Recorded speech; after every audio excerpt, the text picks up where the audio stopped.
Bonjour et bienvenue à votre bulletin de nouvelles du 12 septembre 2025. En manchette aujourd'hui, on vous parle en deuxième partie quoi faire en fin de semaine, mais au début, nous allons vous parler du conseil municipal de la municipalité de Saint-Ignace de Loyola. Bonjour, mon nom est Daniel Yvon et en remplacement de Alain Bellumeur, je suis au pupitre pour ce bulletin de nouvelles.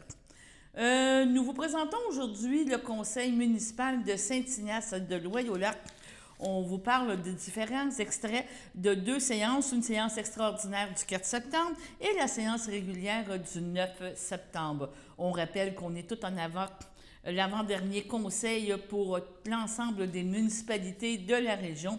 Le dernier conseil sera le 1er octobre pour la majorité d'entre eux, vu que le 3 octobre, il y a dissolution du conseil pour des élections municipales.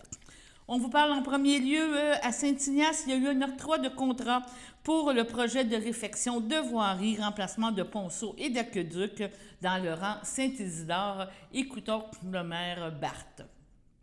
Merci beaucoup. 2. Octroi du contrat pour le projet de réfection de voirie, remplacement du ponceau et de l'aqueduc rang Saint-Isidore à la suite de l'appel d'offres 2023-01. Donc, nous avons été à l'appel d'offres. On a eu 7 soumissionnaires. On a eu Construction Moka incorporée à 161 223,36.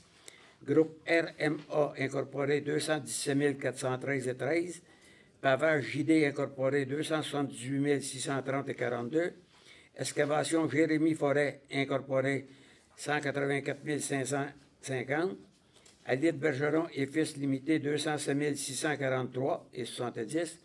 Groupe Cola Québec incorporé 177 337,44. BLR Excavation incorporé 186 012,30.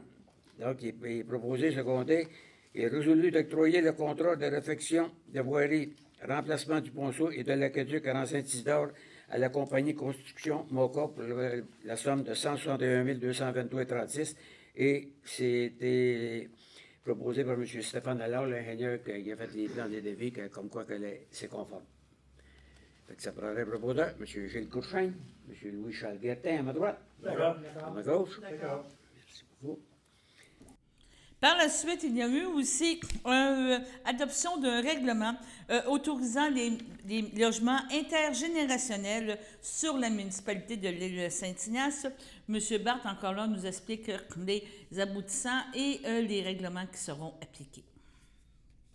3. Adoption du règlement 570-2025 autorisant les logements intergénérationnels de la municipalité de Saint-Ignace de Loyola. Ce qui est proposé et secondé. Et résolu que le présent projet de règlement portant le numéro 570-2025 soit adopté pour valoir à toute fin que de droit le dit Conseil ordonne, statut et décrète ce qui suit. Invalidité partielle. Le Conseil décrète le présent règlement dans son ensemble et également le titre par titre, chapitre par chapitre, section par section, article par article, paragraphe par paragraphe, alinéa par alinéa, de sorte que si un titre, un chapitre, une section, un article, un paragraphe ou un alinéa du présent règlement était ou venait à être déclaré nul, les autres dispositions du présent règlement continueraient de s'appliquer. Le champ d'application du présent règlement est un complément au règlement du zonage 237 de la municipalité de Saint-Ignace de Loyola. La disposition du présent règlement s'applique uniquement à toutes les zones où les habitations sont autorisées. Définition. Habitation intergénérationnelle. Habitation où est aménagé, en plus du logement principal, un logement complémentaire exclusivement destiné à être occupé par des personnes qui ont un lien de parenté ou d'alliance jusqu'au 2e degré parmi l'un des suivants, y compris par l'intermédiaire d'un conjoint de fait avec le propriétaire occupant du logement principal, c'est-à-dire les parents, enfants, grands-parents, petits-enfants, frères et sœurs. Le logement comporte une entrée par l'extérieur ou par un hall commun, des installations sanitaires, une cuisine ou une installation pour cuisiner. Les installations disposent de l'eau courante et sont fonctionnelles, même de façon temporaire. Le logement peut être séparé d'un autre logement par une porte ou par une ouverture dans laquelle il existe un cadrage pouvant recevoir une porte ou, à défaut d'une telle ouverture, l'accès entre les deux logements n'est pas direct et se fait par un couloir. une pièce non finie ou une cage d'escalier cloisonnée. L'habitation intergénérationnelle est considérée comme une unité de logement comportant une seule adresse commune. Les habitations intergénérationnelles sont autorisées dans toutes les zones où les habitations sont permises. Une déclaration de logement intergénérationnel devra être remplie annuellement. Un seul logement complémentaire intergénérationnel est autorisé par habitation. Article 5. Entrée en vigueur, le présent règlement entrera en vigueur conformément à la loi. J'ai été proposé, excusez-moi, j'avais oublié de nommer noms, Pierre-Luc a été proposé par Pierre-Luc Guertin, puis appuyé par Mme Evelyne Latour. Il n'y a pas besoin de rien d'autre. Ah oui, c'est pour l'adopter. Non, d'accord. OK. Fait que ça prendrait un proposeur. M. Christian Valois, M. Pierre-Luc Guertin, oui, c'est vrai, c'est... Puis, M. Christian Valois. Parfait, c'est bon. Le programme Nouveaux Horizons est un programme qui offre la possibilité d'aller chercher un montant de 25 000 $ en subvention de la part du gouvernement fédéral. Donc, c'est une allocation suite à des projets. Et ces projets, c'est sûr, c'est toujours Nouveaux Horizons. C'est toujours en fonction de faciliter, d'aider les aînés. On parle de les maintenir en santé, briser l'isolement et tout ça. Et la municipalité de Saint-Ignace-de-Loyola a décidé de déposer un projet concernant des exerciceurs dans le parc Albert-Saint-Martin. Écoutons ce qu'ils avaient à dire. Nouveaux Horizons, projet d'exerciceurs au parc Albert-Saint-Martin. C'est proposé de côté qu'après analyse des 4 soumissions reçues des fournisseurs d'exerciceurs extérieurs pour le projet d'implantation au parc Albert-Saint-Martin au printemps 2026, de octroyer le contrat à la firme pour l'exécution des travaux sol. Au début, on va demander avant à Nouveaux Horizons, on va appliquer, parce que là, si on a les chiffres des choses qui fournissent des jours, puis en même temps faire une chose en ciment, pour accepter ça, c'est tous les exerciceurs qui vont servir à tout le monde, autant pour les aînés que pour les jours. Moi, j'ai visité à Saint-Norbert, puis c'est très bien fait, là. Puis, on va demander 25 000, si on est éligible, on va en demander pour 25 000, sûr certain, avec les exerciceurs, puis la formule de ciment pour les engrais dedans. Si on est accepté par le programme, ils vont nous mettre 25 000, on va tout mettre en processus pour mettre les exerciceurs peut-être l'année prochaine, parce que là, il va se faire tard un peu. On va tout installer ça l'année prochaine. Fait que même, quand les parents, les monde qui vont aller au jeu d'eau, comme la pétanque, quand ils donnent bouger la pétanque, ils vont pouvoir aller faire de l'exercice, même le matin, le jour, pour se mettre en forme. Moi, je vous dis, j'ai été vérifier ça quand il a fait l'ouverture, puis j'ai trouvé ça bon. La période de questions va être à la fin. OK? Fait que ça prendrait un proposeur. Mme Evelyne Latour, M. Pierre-Luc Guertin, à ma droite. D'accord. À ma gauche. D'accord. Un dernier point avant d'aller à la pause, qui a été question lors de ce conseil du 4 septembre, des amendements au règlement concernant la rémunération des élus municipaux. 8. Amendement du règlement 569-2025 sur le traitement des élus municipaux afin d'intégrer une allocation de départ. Ça, M. Ménard, je vais vous laisser l'expliquer parce que je ne sais pas si... Oui, bien en réalité, c'est que selon la loi, l'article 31, donc on est obligé pour le maire, parce que pour les municipalités de moins de 20 000 habitants, donc quand par exemple il y a le maire qui termine son mandat qui s'en va, on est obligé de lui donner une indemnité de départ. Donc c'est une loi. On est obligé, donc c'est une loi, donc moi je l'applique. Et c'est nouveau? Je ne sais pas si c'est nouveau, mais... C'est la première fois que l'entend parler. Oui, c'est la première fois, oui, c'est ça. C'est l'article 31, je vais vous donner la... Parfait. Ça va pas mériter, ça? On va prendre un proposeur. M. Louchard Guertin, Mme Evelyne Latour, à ma gauche. D'accord. À ma droite. D'accord. M. Gauchin, je n'étais même pas au courant. Ah, OK. Il n'était pas au courant. Il n'était pas au courant. Moi non plus. Sur ce, allons à la pause. Votre station de télévision de Berthierville vous invite cordialement à son bingo hebdomadaire télédiffusé tous les samedis matins dès 9h30. Depuis longtemps, les fans de CTRB se divisent le joyeux montant de 600 $ chaque semaine à cette joute de bingo. N'oublions pas non plus le super bingo mensuel d'une cagnotte de 2000 $ que vous pourriez vous partager chaque premier samedi du mois. Un moment de fébrilité qui pourrait devenir payant pour plusieurs d'entre vous. Pour vous procurer ces fameuses cartes de jeu, les dépositaires participants sont à Berthierville, le dépanneur Formule 1, la station-service Arnois sur le boulevard Gilles Villeneuve, le marché IGA Extra Famille Mont-d'Or sur la rue Gabrielle Brissette, le marché Métro Boucher sur la rue Notre-Dame et la pharmacie Proxime sur la rue Frontenac. À Saint-Ignace de Loyola, le dépanneur Proxy sur la rue de la Traverse, la boucherie Aldo sur le rang Saint-Michel. C'est donc un rendez-vous hebdomadaire chaque samedi matin à 9h30 sur les ondes de CTRV, votre télévision locale et régionale, celle-ci toujours en haute définition. Toute l'équipe de CTRB vous remercie de votre fidélité et vous souhaite bonne chance.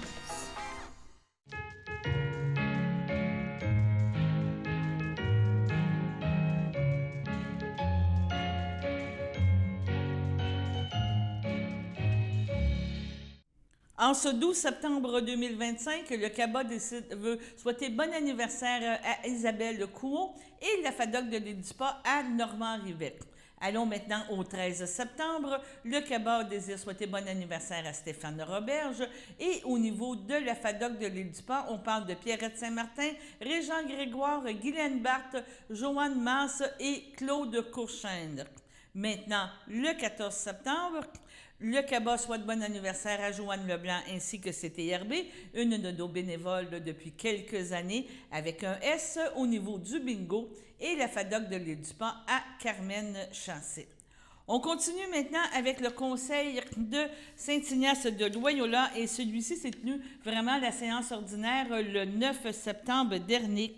Et 2 contrats ont été donnés. On parle de contrats de déneigement et de celles de déglaçage. Écoutons ces extraits de conseils. 7. Octroi du contrat de déneigement du chemin de tolérance. Ça, le chemin de tolérance, c'est le chemin dans Saint-Michel. Attendez, comment je vous dirais ça? Ils sont 12 propriétaires. C'était anciennement la rue Vic, mais là, s'il y en a qui ne connaissent pas la rue Vic, là, c'est, mon Dieu, comment vous dire ça? C'est 1171. Saint-Michel, vous rentrez dans le chemin, il y a 12 propriétaires là. Fait que là, ça fait 4-5 ans qu'on fait ça. On va en appel d'offres. Le soumissionnaire qu'on a, bien, après ça, on divise le montant aux 12 propriétaires qui payent sur leurs taxes. Fait que même, ça l'empêche que le monde se chicane là-bas, parce qu'avant, c'était un monsieur qui s'occupait de ça, puis il y en avait tout le temps 2-3 qui ne payaient pas, fait que là, il fallait qu'il paye. Fait que là, il nous a demandé ça, puis le conseil a accepté, vu que c'était un chemin privé. Fait que nous autres, on va en appel d'offres. Les choses qui donnaient, j'étais dans l'île, et celui qui est là, bien, quand il charge, le montant qu'il charge, bien, nous autres, on divise ça par 12 propriétaires. C'est réglé que le contrat de déneigement pour le chemin de tolérance pour les années 2025 à 2028 soit octroyé à Déneigement Augustin Plante pour un montant total de 12 000 $, taxes non incluses. Donc, c'est 12 000 $ plus les taxes. Fait qu'après ça, on répartit ça sur les années, les 3 ans, puis on leur envoie ça sur le compte de taxes. En prenant un répondeur, M. Pierre-Luc Guertin, Mme Evelyne Latour, à ma gauche. D'accord. À ma droite. D'accord. 8. Celle de dédlaçage. On est en appel d'offres pour la selle de dédlaçage pour l'hiver. On en a eu 2, bien, c'est tout le temps les 2 mêmes qui soumissionnent. C'est celle Warwick. On a eu 3. Ah, on a eu 3, ben oui. Ouais. Celle Warwick incorporée 92 et 95. Celle Frigon incorporée 95 $. Puis Compass Mineral Canada Corporation 115 $. Ça, c'est la tonne métrique. Puis et le chose est compris, ils viennent le livrer. Fait que c'est Cell Warwick qui est résolu de retenir l'offre de Cell Warwick incorporée pour la faute du sel de dédlaçage en vrac pour la saison 2025-2026 au coût de 92,95 $ la tonne métrique avant taxe et livré à nos installations. Fait que ça prend M. Gilles Courchaine, M. Pierre-Luc Guertin, à ma droite. D'accord. À ma gauche. D'accord. Maintenant, je vous fais part d'un document qui a été déposé à la municipalité de Saint-Ignace-de-Loyola. Donc, des états comparatifs. Le document était disponible lors de la séance du conseil à ceux qui y étaient présents.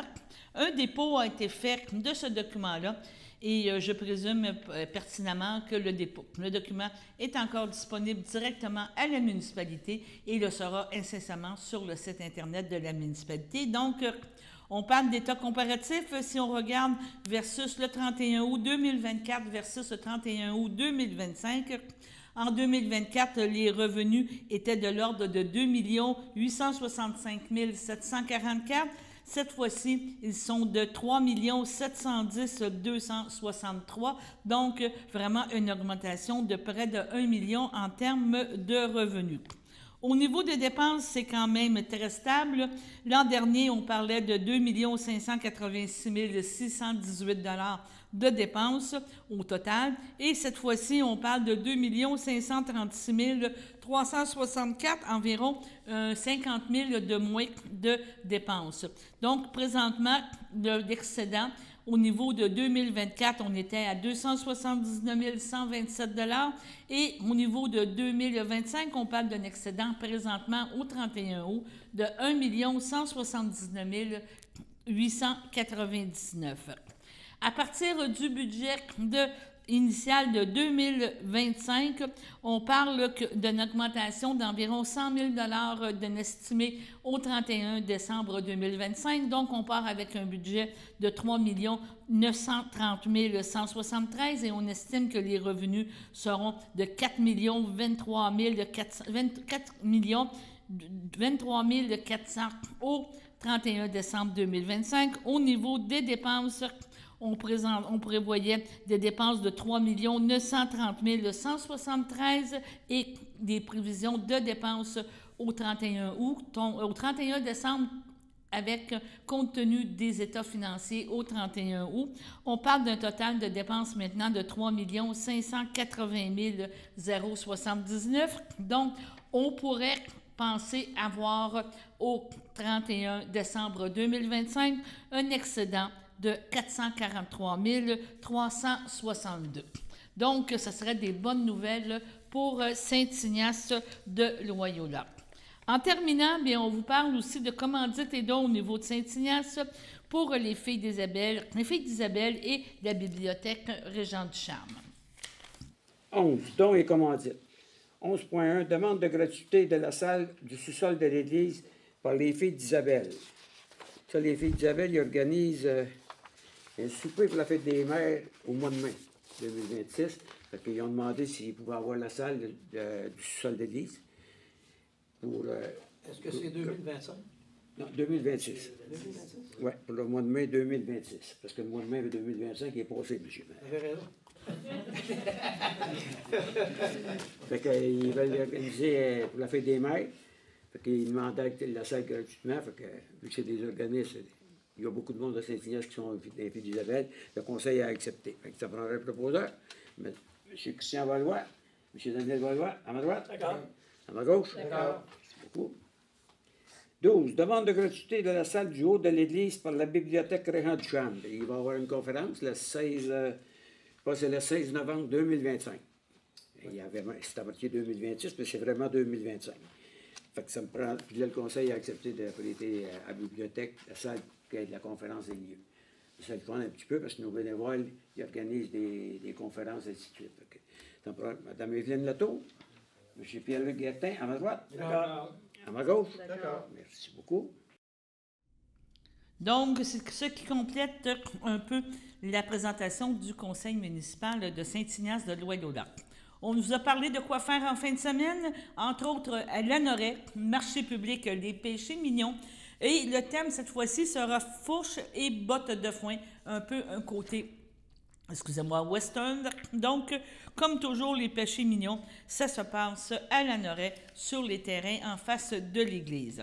Une belle activité aussi est proposée en fin de semaine avec Bouge Plus, qui est un conteneur d'équipement que vous pouvez avoir pour faire du vélo, de la trottinette. C'est à côté des tennis à Berthierville et ce sera un rallye à la découverte de Berthierville, un rallye photo qui aura lieu demain, le 13 septembre, de 9h30 à 16h30. Donc, on profite de l'occasion pour bouger, emprunter gratuitement le matériel de sport. On parle de vélo, trottinette, raquettes, casse et en plus encore. Et c'est une activité gratuite, donc vraiment à compter de 9h30, un rallye photo. On espère que vous allez être capable de passer une très belle fin de semaine et on s'en va maintenant aux avis de décès à la prochaine pause. Bonjour, moi c'est Carmen Sylvestre. Du 15 septembre au 15 novembre, j'ai la chance d'être la présidente d'honneur de la collecte de fonds pour le CABA. Ça, c'est un organisme qui me tient beaucoup à cœur. Pourquoi ça me tient à cœur? Bien, c'est parce que je viens de la région. Cette collecte-là va avoir lieu du 15 septembre au 15 novembre. On a des généreux partenaires. Tu sais, ton 2 piastres, il va être multiplié. Il peut devenir un 4 piastres, il peut devenir un 6 piastres, puis peut-être même plus. Tout ça grâce à nos généreux partenaires. Tout est multiplié pendant la collecte de fonds. Contribue donc. Voici une plaque porte-clés des amputés de cœur. Quand vous utilisez une plaque porte-clés, vous protégez vos clés. Si vous les perdez, la personne qui les trouvera pourra appeler au numéro au dos de la plaque. Ou les déposer dans une boîte aux lettres. Puis, les amputés de guerre vous retourneront vos clés. Gratuitement! Commandez vos plaques porte-clés aujourd'hui à amputédeguerre.ca. Et améliorez la vie des personnes amputées comme moi. Merci.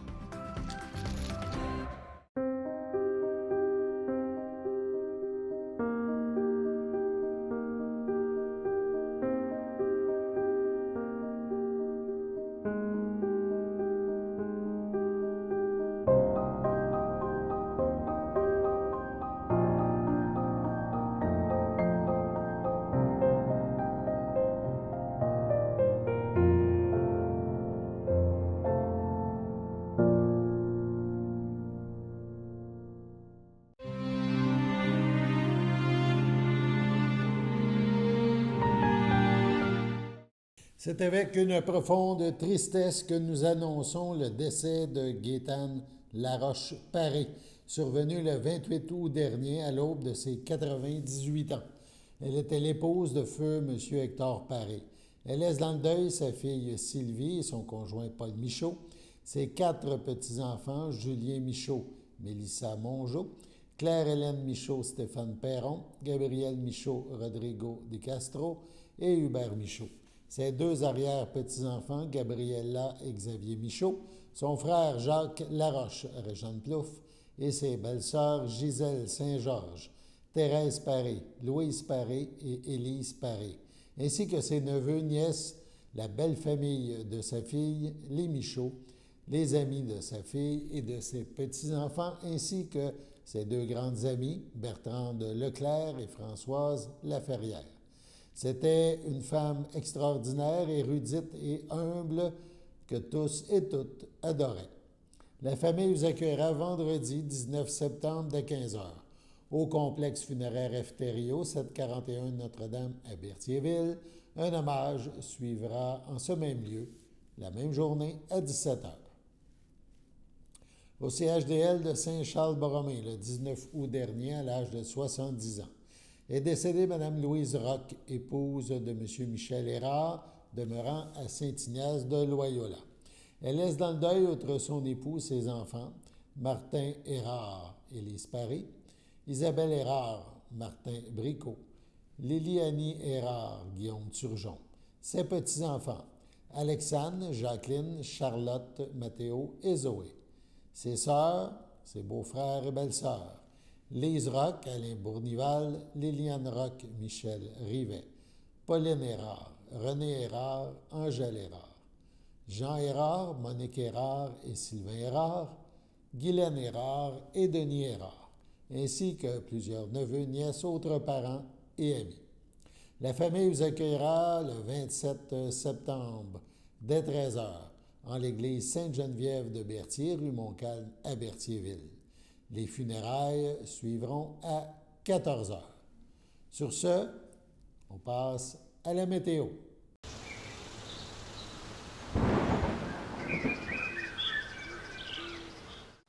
Bienvenue à votre météo de cette fin de semaine. Aujourd'hui, vendredi soir, ce sera des passages nuageux. Une température de 15, un temps ressenti de 15. Vendredi nuit, ce sera un ciel variable. Une température de 11, un temps ressenti de 11. Samedi matin, ce sera nuageux avec éclaircie. Une température de 12, un temps ressenti de 12. Samedi après-midi, ce sera ensoleillé avec passage nuageux. Une température de 22, un temps ressenti de 23. Samedi soir, ce sera des risques d'averses. Une température de 17, un temps ressenti de 17, moins de 1 mm de pluie. Samedi nuit, ce sera des risques d'averses. Une température de 12, un temps ressenti de 12, moins de 1 mm de pluie. Dimanche matin, ce sera un ciel variable, une température de 13, un temps ressenti de 13. Dimanche après-midi, ce sera un ciel variable, une température de 22, un temps ressenti de 24. Dimanche soir, ce sera généralement dégagé, une température de 17, un temps ressenti de 17. Dimanche nuit, ce sera un dégagé, une température de 10, un temps ressenti de 9. Et voilà, c'était tout pour votre météo.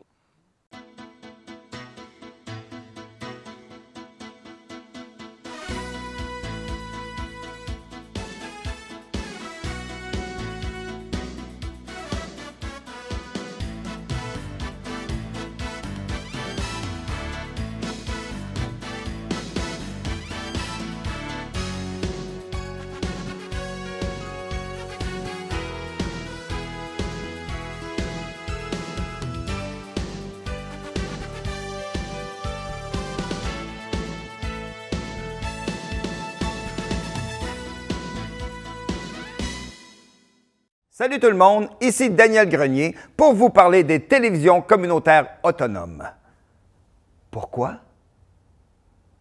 Parce que c'est important et que, même sans l'aide d'un magicien, elles risquent de disparaître. Yeah! J'adore les jokes de magie. Je vais continuer. Yes! La première fois que j'ai fait une entrevue à la télévision, c'était à la télévision communautaire des Bois-Francs. Oui, moi et mon groupe d'humour, nous avions fait une entrevue et même 2 sketchs. Bon, là, j'entends des gens dire à la maison « Hey, montre-nous-en un bout, montre-nous-en un bout. » Ah, non. Bon, OK, un petit extrait. Wow. Là, ça va faire m'appeler la police, vous allez avoir une amende. Il y aura qu'à apporter des pinottes aussi! Avec des bonnes pistachios! Grâce à cette expérience, j'ai appris que faire de l'humour devant personne, ça rit moins. 42 télévisions, situées dans 15 régions administratives du Québec. Elles parlent des enjeux locaux et font rayonner les citoyens en leur donnant accès à un média accessible. Je la savais par cœur, celle-là. Ensemble, encourageons les télévisions communautaires autonomes. Oh, ça roule encore?